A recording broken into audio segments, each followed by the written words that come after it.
How to use AN, the Artist Information Company, in college. AN, the Artist Information Company, is a visual artist membership organisation that provides access to guides, research and jobs, as well as artist blogs, reviews and collections.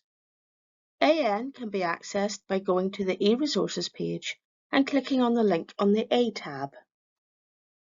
Type your search term in the search box and click on the magnifying glass. Different types of articles will display. It could be an event or a news story or a blog post. You can narrow the type of article from the drop-down menu at the top. Clicking on the title takes you into the article. You can browse the different content. The community menu gives access to blogs by members, collections of bookmarked articles, events, you can use the drop-down menu to specify which type, and reviews.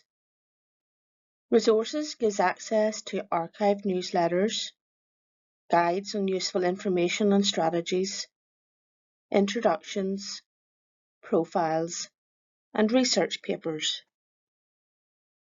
You can see jobs and opportunities for professional development. Under News, you can read alternative insights into the visual arts, access visual art research on a range of topics, and see the degree shows guide as well as articles on what to do once your course is finished. Help guides on using the different elements of AN can be accessed by going to User Support on the About menu. Some of the guides are only relevant when logged into a personal account. This is not possible when on the college network. The video on how to use AN from home shows how to create a personal account and the added features this provides.